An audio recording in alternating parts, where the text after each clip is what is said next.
Hello fam, welcome di segmen baru channel aku, Rakal, rangkuman kasus kriminal.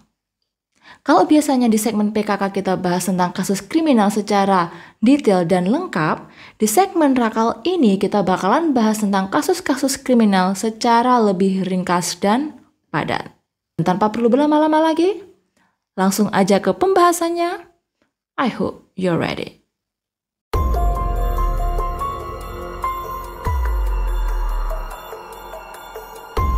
Fam, apa yang bakalan kalian lakuin kalau suatu hari kalian ini pulang ke rumah ya kan?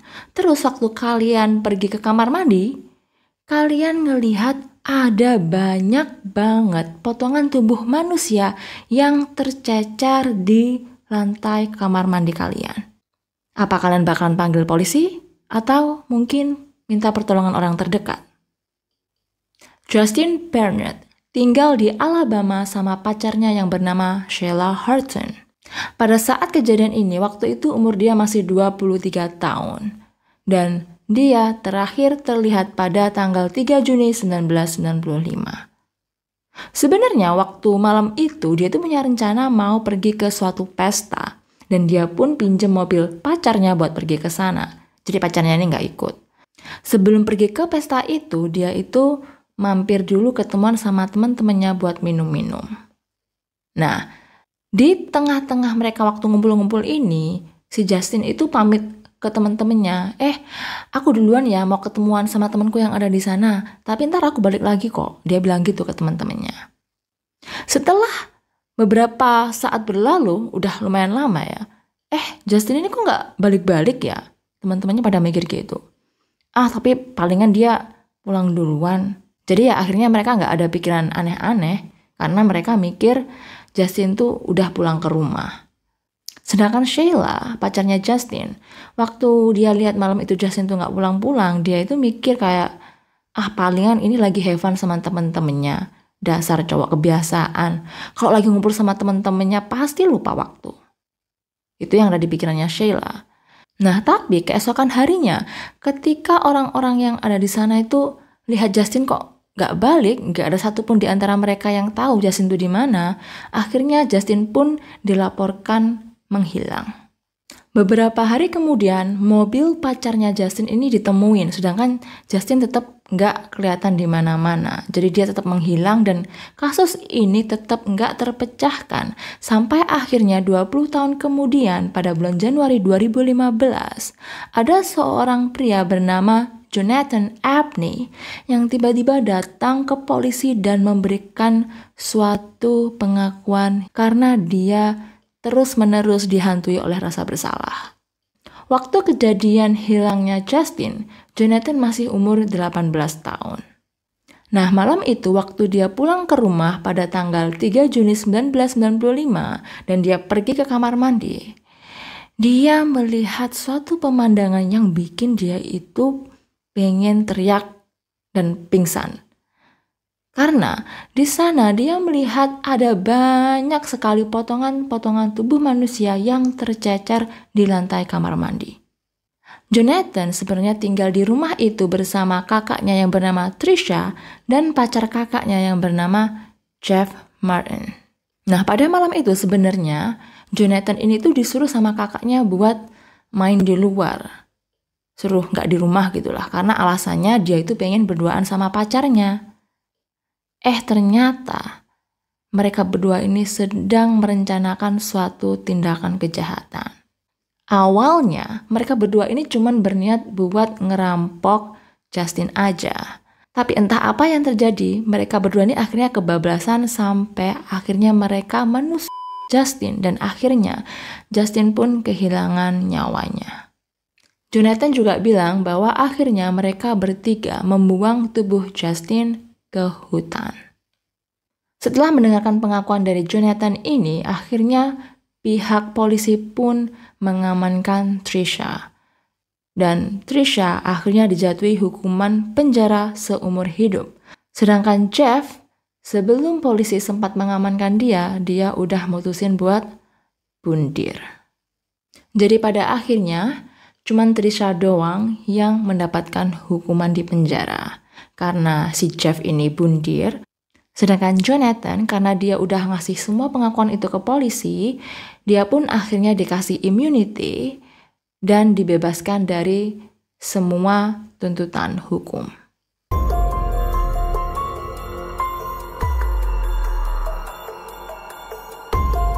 Cewek ini berniat buat bantu dan nenangin mantan pacarnya, tapi ternyata dia malah harus kehilangan nyawanya sendiri.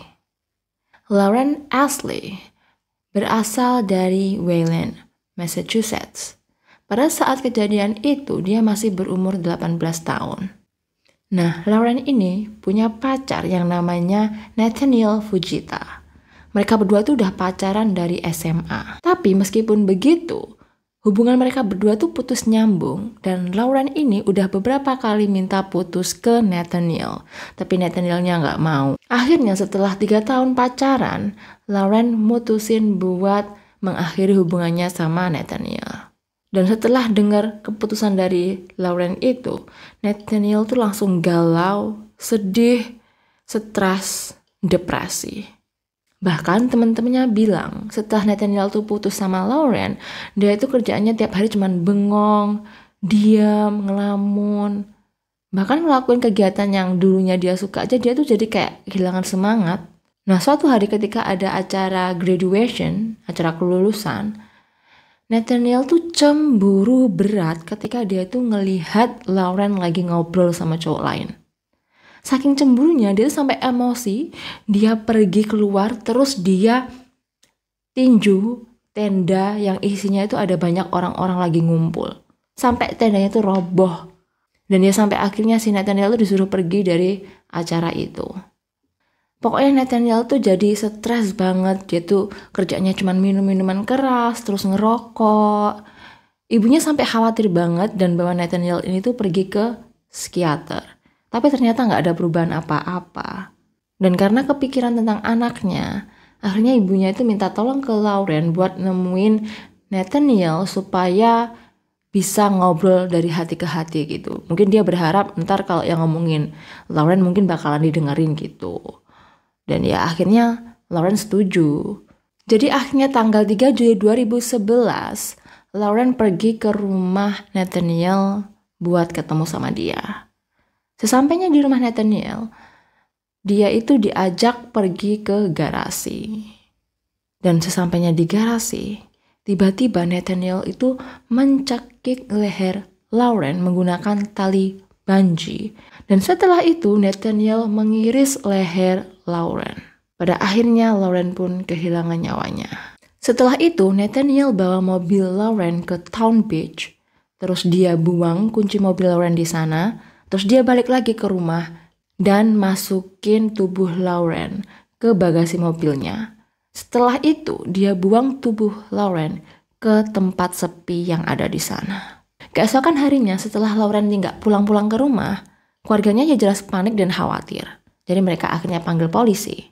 Nah, posisinya kan mereka tahu kalau terakhir kali Lauren itu kan pamitan ke rumah Nathaniel. Jadi ya udah akhirnya polisi pergi ke rumah Nathaniel. Sesampainya di sana, mereka menemukan adanya bercak-bercak darah di garasi dan juga ditemukan ada sebuah tas berisi pakaian-pakaian yang berlumuran darah. Nggak lama setelah itu, tubuh Lauren juga ditemukan. Singkat cerita, akhirnya kasus ini dibawa ke pengadilan. Dan pihak Nathaniel beralasan bahwa saat kejadian itu, Nathaniel tuh lagi depresi berat, jadi dia nggak bisa berpikir dengan jernih. Intinya dia minta keringanan hukuman gitulah. Tapi untungnya pihak pengadilan tidak mengabulkan permohonan itu, dan Nathaniel akhirnya dijatuhi hukuman seumur hidup. Mirisnya lagi, setelah keputusan hakim ini disampaikan, ayah Lauren malah menghampiri kedua orang tua Nathaniel dan memeluk mereka. Terus dia bilang, sorry. Dia intinya minta maaf karena dia tahu pasti berat buat mereka ngelihat anak mereka di penjara seumur hidup. Jadi sebenarnya orang tuanya Lauren dan Nathaniel tuh deket, akrab gitu loh. Dan ya ayahnya Lauren dengan berbesar hatinya, masih bisa berempati sama orang tua dari pembunuh anaknya sendiri. Kalau aku jadi ayahnya Lauren, aku nggak bakalan bisa sesabar itu dan berempati sama orang tua dari anak yang udah membunuh anakku sendiri. Ya peduli amat, dia di penjara seumur hidup ya biarin, itu kan ulah dia sendiri. Tapi ya aku benar-benar salut sih sama ayahnya Lauren. Berarti dia tuh orangnya bisa berbesar hati gitu loh, sabar banget. Dan kalian tahu, parahnya lagi, si Nathaniel ini tuh bahkan sampai saat itu pun gak ada sedikit pun perkataan sorry. Dia gak minta maaf sedikit pun ke orang tuanya Lauren. Ya entah kenapa, karena dia terlalu takut, terlalu malu, terlalu merasa bersalah, atau dia udah terlalu stres karena sekarang dia tahu kalau dia bakalan dipenjara seumur hidup. Tapi itu kan ya karena perbuatan dia sendiri, ya harus diterima dong konsekuensinya.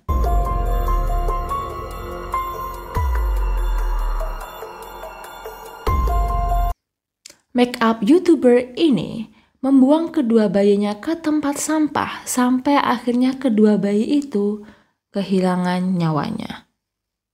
Alicia Default dulunya adalah seorang makeup YouTuber yang sering mengupload video tutorial makeup ke platform YouTube. Nggak ada satu orang pun yang menduga bahwa ternyata Alicia ini memiliki suatu rahasia besar. Di tahun 2018, Alicia itu pergi ke rumah sakit karena dia itu mengalami pendarahan hebat yang ternyata disebabkan oleh infeksi.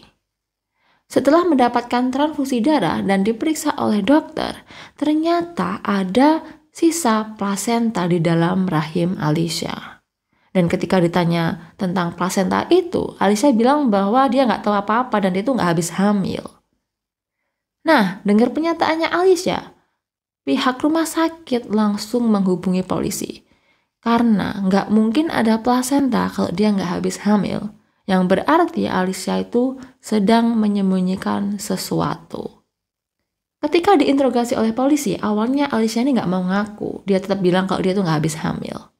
Tapi akhirnya karena terus-menerus didesak, dia pun mengakui semua perbuatannya. Dia bilang bahwa dia udah buang 2 bayinya sendiri. Dan gak ada satu orang pun yang tahu. Karena kedua kehamilan itu dia sembunyikan dari semua orang. Gak ada satu orang pun yang tahu termasuk pacarnya. Karena Alicia ini bilang kalau pacarnya itu gak pengen punya anak. Nah karena itu dia mutusin buat nyembunyiin kehamilannya. Nah di kehamilan yang pertama di tahun 2017 dia itu hamil bayi perempuan. Alicia ngeklaim bahwa dia itu melahirkan seorang diri di kamar mandi rumahnya. Dan ketika bayi itu lahir, bayi itu terlahir dengan kondisi lehernya itu terlilit tali pusar. Dan udah dalam keadaan gak bernyawa. Karena Alicia takut, akhirnya dia masukin bayi perempuan itu ke dalam kantong plastik. Terus dia buang ke tempat sampah. Di kehamilan yang kedua di tahun 2018, dia itu hamil bayi laki-laki. Alicia bilang bahwa di kehamilan yang itu, dia itu waktu lahiran kesakitan banget sampai akhirnya dia tuh pingsan. Dan waktu dia sadar, bayinya udah dalam keadaan gak bernyawa. Jadi ya lagi-lagi dia masukin ke kantong plastik dan buang ke tempat sampah. Tapi ternyata hal itu adalah sebuah kebohongan besar. Karena ketika polisi pergi ke rumah Alicia untuk menemukan jasad bayi yang dia buang, ditemukan adanya sisa feses di sebelah bayi itu. Itu berarti pada awalnya bayi itu masih hidup. Tapi karena bayi itu dimasukin ke dalam kantong plastik, terus diikat dan dibuang ke tong sampah, akhirnya bayi itu pun kehabisan oksigen dan meninggal dunia. Akibat dari perbuatan jahatnya itu, pada akhirnya Alicia dijatuhi hukuman penjara selama 40 tahun. Oke, jadi itu dia untuk kasus-kasus yang kita bahas pada episode kali ini. Thanks for watching. I'll see you. Until next time. Bye-bye.